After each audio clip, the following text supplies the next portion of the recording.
Baik, saudara, saya mau melanjutkan apa yang saya bahas kemarin mengenai posisi kita menentukan pencapaian kita. Pilihan kita menentukan kualitas hidup kita. Dan saya mau mengajak saudara merenungkan satu hal yang sangat penting dalam kehidupan kita, yaitu mengenai bagaimana hidup kita menghasilkan buah-buah yang bisa dinikmati oleh orang lain.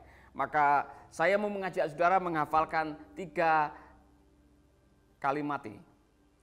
Berakar kuat, bertumbuh sehat, berbuah lebat. 1, 2, 3. Ulangi lagi, 1, 2, 3. Berakar kuat, bertumbuh sehat. Saudara-saudara, saya mau mengajak saudara merenungkan satu bagian firman Tuhan yang saya yakin saya mau menyoroti dari angle yang lain. Bagaimana ada orang-orang yang sudah ke gereja tiap minggu, ikut komsel tiap Selasa, baca firman tiap pagi, dengar renungan tiap malam, tapi hidupnya tidak bertumbuh. Imannya tidak bertumbuh. Hidupnya begitu-begitu saja. Lagunya dari dulu sampai sekarang hanya satu, Yesus itulah juru selamatku. Ya kan? Penolongku yang sungguh, ya kan? Saudara-saudara, kita ketemu dengan orang-orang yang mohon maaf tua di gereja, tapi kelakuannya sama saja. Ada masalah apa dengan orang-orang seperti itu? Ternyata saya menemukan di dalam Injil Lukas pasal 8 ayat 11 sampai 15. Ada beberapa masalah yang membuat orang tidak bertumbuh. Ada beberapa masalah yang membuat saudara dan saya meskipun dikelilingi oleh suasana rohani, atmosfer agamawi, tidak menentukan bahwa kita akan bertumbuh. Mari kita akan lihat. Inilah arti perumpamaan itu mengenai penabur. Benih itu ialah perkataan Allah. Nah, tidak ada yang salah dengan perkataan Allah. Perkataan Allah digambarkan sebagai benih. Dan benih itu punya potensi untuk bertumbuh kalau ada di tempat yang tepat, dirawat dengan tepat. Persoalannya adalah ada benih yang jatuh di jalan, ibarat orang yang mendengar perkataan itu, tetapi iblis datang dan merampas kabar itu dari hati mereka. Supaya mereka jangan percaya dan diselamatkan. Jadi benih jatuh di jalan. Kemudian ada burung yang datang memakan benih itu. Jalan itu bukan untuk nanam. Jalan itu tempat orang lewat. Jalan adalah jalur transportasi. Jadi kalau saudara menanam di jalan, pasti akan terlindas mobil atau dimakan oleh burung atau diambil oleh orang. Karena itu bukan tempatnya. Saudara, bahaya yang tidak disadari dalam hidup kita adalah ada oknum lain yang selalu akan mencuri firman. Dan oknum itu sama dari dulu sampai sekarang, strateginya ialah meragukan hati Anda atau membuat Anda ragu-ragu. Saudara-saudara, oknum itu namanya iblis. Dan cara yang dipakai iblis untuk menjatuhkan Adam dan Hawa sama dengan yang dia lakukan untuk saudara dan saya. Apa yang Tuhan katakan? Hawa, apa yang Tuhan katakan? Kalimat itu sebetulnya dipakai untuk apa? Membuat Hawa meragukan kebenaran. Saudara-saudara, iblis menggunakan firman bukan untuk meneguhkan iman saudara. Iblis menggunakan firman untuk membuat Anda meragukan kebenaran firman. Sampai hari ini masih berlaku, masih digunakan dengan strategi yang sama. Oh, masa kasih perpuluhan bisa diberkati, yang benar aja. Yesus saja tidak pernah mengatakan berilah atau bawalah persembahan perpuluhanmu. Mana ada ayatnya? Itu kan akal-akalan pendeta aja, supaya semua harus bayar firman Tuhan. Nanti akan memperkaya. Saudara-saudara, itu bukan dari Tuhan, saya yakin. Karena di dalam perjanjian baru dikatakan persembahkanlah tubuhmu. Persembahkanlah hidupmu, berikanlah hidupmu kepada Tuhan. Nah, ada orang mengatakan, namanya juga perkembangan zaman, Pak. Ya kan? Kan ada yang namanya etika situasi. Situasi itu menentukan benar atau tidaknya apa yang kita lakukan. Ini contoh, janganlah kamu mencuri. Bagaimana kalau kita lagi lapar, Pak? 3 anak kita ini lagi lapar. Menangis karena tidak ada makanan. Kemudian ada tetangga, rotinya ada di depan pintu. Kalau saya mengambil demi anak-anak saya ini yang kelaparan, masa Tuhan tidak mengampuni saya? Daripada anak saya mati bagaimana? Loh, saya ini kan terpaksa, Pak. Istri atau suami saya ini kerja di Hong Kong 2 tahun. Kemudian ada tetangga saya kok main mata dengan saya. Namanya pria, Pak. Situasi ini seperti ini. Nah, saudara-saudara, saya mengatakan iblis kadang-kadang membuka logika saudara untuk membenarkan apa yang salah. Benih itu jatuh di jalan, kemudian dimakan oleh burung, diambil oleh iblis untuk apa? Meragukan Anda. Makanya saya percaya kepada seorang yang mengatakan kepada kita, seorang yang mengatakan seperti ini. Ketika Anda menjadi ragu-ragu, Anda adalah umpan yang paling baik untuk dijatuhkan. Ketika Anda mulai meragukan kebenaran firman, 1 langkah lagi Anda akan jatuh.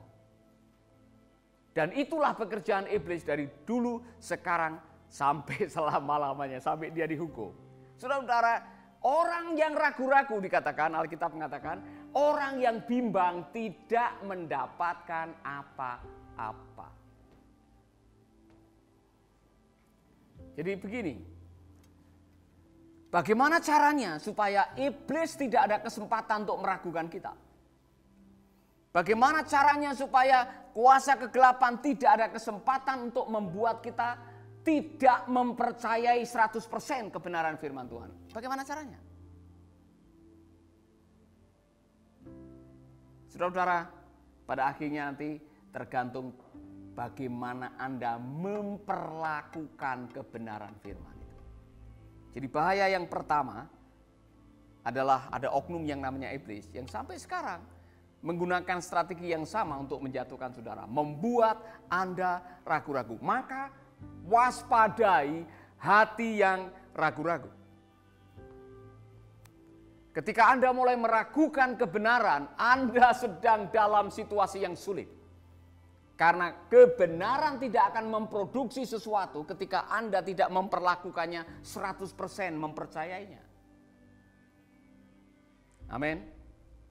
Saya mendengarkan salah satu pengkhotbah mengatakan, sebetulnya iblis itu bisa ditebak. Caranya untuk menjatuhkan saudara dari dulu sekarang sama, tidak ada inovasi. Sama aja, yaitu apa? Meragukan hati Anda terhadap kebenaran firman. Makanya lagu terakhir tadi bagus. Hatiku percaya. Berbahagialah orang yang mengandalkan Tuhan. Ketika saudara tidak bisa mengandalkan kebenaran firman Tuhan, saudara yang langsung kena getahnya. Yang kedua, bahaya yang kedua, mari kita akan lihat. Benih yang jatuh di tempat yang berbatu ibarat orang yang pada waktu mendengar kabar itu menerimanya dengan senang hati. Oh haleluya. Ditanya amin saudara-saudara, amin. Semangat. Tetapi berita itu apa? Tidak berakar dalam hati mereka. Karena apa? Salah lokasi. Bahaya yang kedua ialah ketika kita menempatkan firman di jelas-jelas tanah yang berbatu-batu. Maka akhirnya kebenaran itu tidak berakar. Kalau yang pertama belum sempat berakar karena jatuh langsung diambil. Yang kedua tidak berakar karena apa? Salah tempat. Saudara-saudara, itulah sebabnya saya tadi mengatakan mari kita belajar untuk berakar kuat, bertumbuh sehat, berbuah lebat. Karena ketika 3 hal ini sudah kita lakukan, maka hidup saudara akan memenuhi Mazmur pasal 92. Bahkan di masa tua masih menghasilkan buah dan tetap segar daunnya. Dan kita akan menjadi kesaksian bagi Tuhan bahwa Tuhan itu benar, kata Mazmur 92. Mari kita akan perhatikan bagian yang kedua ini. Mengapa ada orang yang wow kalau dengar firman Tuhan semangat, ya kan? Saudara, kita semua termasuk saya, kalau pas dengar firman Tuhannya bagus, oh saudara semangat, haleluya, ya kan? Bahkan saya pernah khotbah di sebuah gereja di Amerika, saudara. Waktu saya khotbah ada yang berdiri, ada yang maju, yes, preach it, preach it. Ya. Ramai sekali di gereja itu, ya kan? Luar biasa semangat. Masalahnya semangat saja tidak cukup untuk meresponi firman Tuhan. Senang hati saja tidak cukup. Bilang amin saja tidak cukup. Haleluya, haleluya, tidak cukup. Ketika firman tidak berakar, firman tidak berdampak. Itu persoalannya.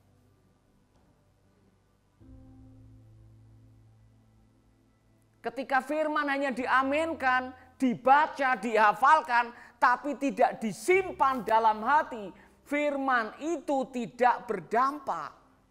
Sehingga apa? Wah, itu bahaya sekali.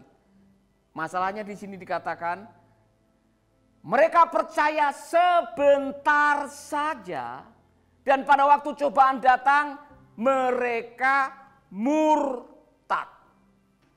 Jadi akar penyebab murtad itu gampang, bukan sembako, bukan diberi rumah, beasiswa, dapat bojo atau suami, naik pangkat, bukan. Penyebabnya murtad itu apa? Sudah ketemu di sini. Percaya sebentar saja. Mengapa percaya sebentar saja? Karena tidak berakar kuat. Amin. Jadi saudara-saudara, saya rindu kita semua yang mendengarkan firman Tuhan ini, kalau ada para pemimpin-pemimpin Kristiani, khotbah saja tidak cukup. Karena ketika khotbah hanya didengar, tidak semua yang dikhotbahkan masuk di telinga dan masuk di dalam hati. Maka diperlukan apa yang namanya discipleship, pemuritan. Apa itu pemuritan? Mengubah yang salah dengan yang benar. Ketika yang salah ditanggalkan, diganti dengan yang benar, disitulah terjadi perubahan. Ketika kebenaran masuk di dalam hati, kemudian mengubah yang salah, maka itulah yang diharapkan oleh Tuhan. Pemuritan. Apa itu pemuritan? Life transfer. Transfer kebenaran lewat kehidupan. Dan itu kalau tidak terjadi, maka kualitas kekristenan kita akan diuji oleh pencobaan. Saya agak was-was, sekaligus prihatin waktu mendengar pendeta Jeffrey dari First Dallas Baptist mengatakan tahun 2018 ada 1.000 gereja di Amerika ditutup.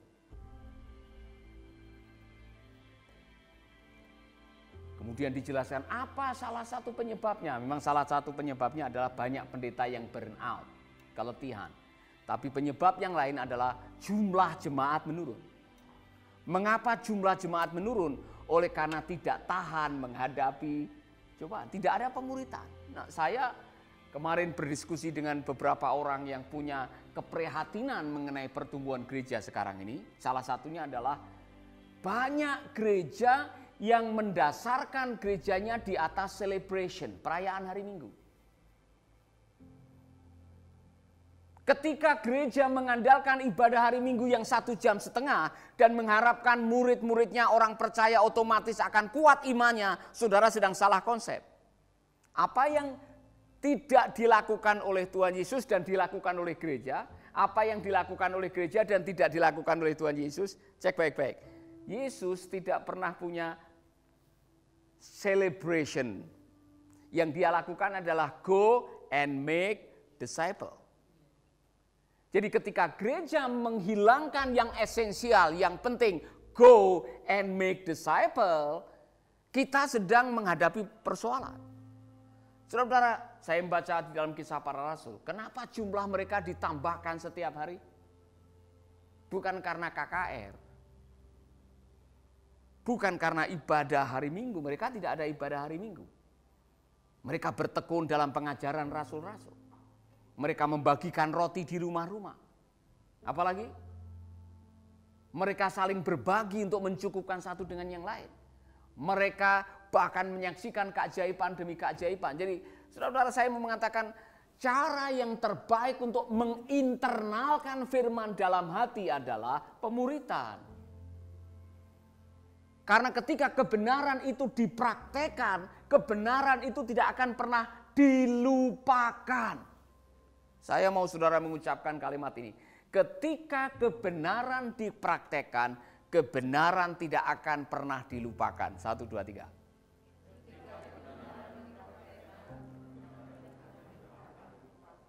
Nah kan bingung. Ulangi lagi, 1, 2, 3.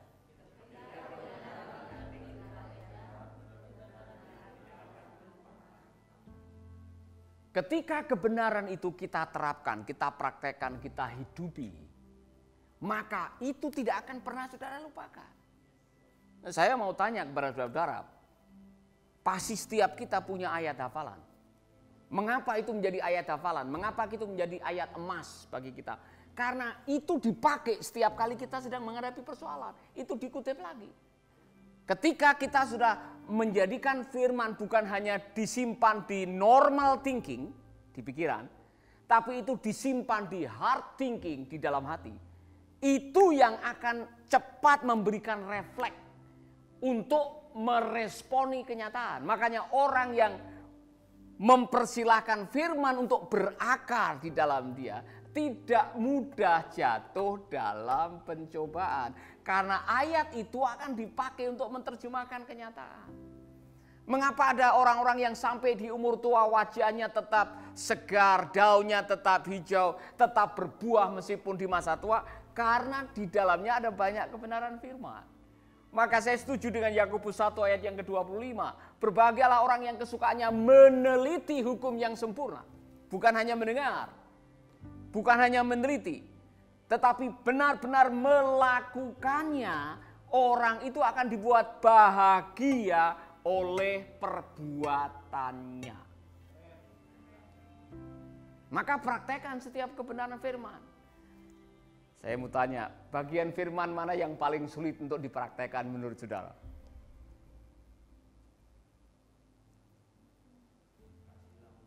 Kasihilah musuhmu. Kasihilah musuhmu. Saya baru mendengar tadi pagi seorang pengkhotbah yang mengatakan ada pertengkaran yang tidak layak untuk ditengkari. Saya diberkati ketika Abraham dengan Lot harus berpisah. Karena gembala-gembalanya bertengkar masalah padang rumput. Sehingga Abraham mengatakan, Lot, kamu pilih dulu. Tidak usah kita bertengkar, kita ini bersaudara.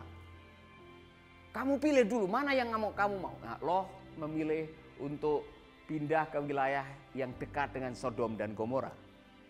Yang menurut pemandangannya Lot, dekat dengan kota, bagus, prospek. Abraham bilang, kau pilih dulu. Apa yang terjadi setelah itu? Abraham diajak oleh Tuhan untuk melihat. Lihat, mana yang kamu suka dari utara sampai selatan, barat sampai timur. Mana yang kamu suka? Aku akan memberkati kamu. Jadi setelah Abraham mempersilahkan Lot memilih, Abraham diberkati oleh Tuhan. Jadi kadang-kadang Anda tidak perlu harus menang untuk diberkati.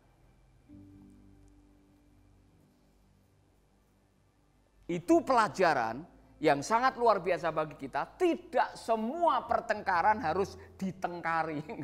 Ngerti maksud saya? Tidak semua pertengkaran saudara harus menang. Karena berkat Tuhan itu datang bukan karena dari menang dan kalah. Berkat Tuhan datang dari ketaatan kita kepadanya. Kepada apa? Kebenaran firman. Yang ketiga, ini masalah juga. Mari kita ngelihat. Benih yang jatuh di tengah semak berduri. Semua bilang semak berduri. Benih yang jatuh di tengah semak berduri ibarat orang yang mendengar kabar itu, tetapi apa saudara? Khawatir tentang hidup mereka serta ingin hidup mewah dan senang di dalam dunia ini. Semuanya itu menghimpit mereka sehingga tidak menghasilkan buah yang matang. Pertama tadi iblis yang mencuri, kedua pencobaan, yang ketiga adalah kekhawatiran. Khawatir itu bahaya. Jangan izinkan khawatir singgah dalam hati saudara, karena khawatir itu bisa menghimpit, orang Jawa bilang menggencet kebenaran, sehingga khawatirnya menang. Kalau khawatirnya menang, kebenarannya tidak berfungsi. Kalau kita mau jujur, kita semua punya khawatir. Saudara punya khawatir? Saudara-saudara, saya mau peringatkan Anda semuanya. Nyanyi "Aku Tidak Khawatir" tidak cukup. Ketika saudara sedang diperhadapkan dengan situasi yang sulit, kemudian saudara sudah pegang kebenaran firman Tuhan tadi, Allahku sanggup memenuhi segala keperluanku. Saat kita sedang menghadapi kekurangan, dimusuhi, hidup di pengungsian, tidak punya gaji dan pemasukan, masih bisa hidup dengan ayat tadi. Kita harus bisa memerangi kekhawatiran, karena musuh utama yang membuat firman tidak berdaya cipta adalah kekhawatiran kita.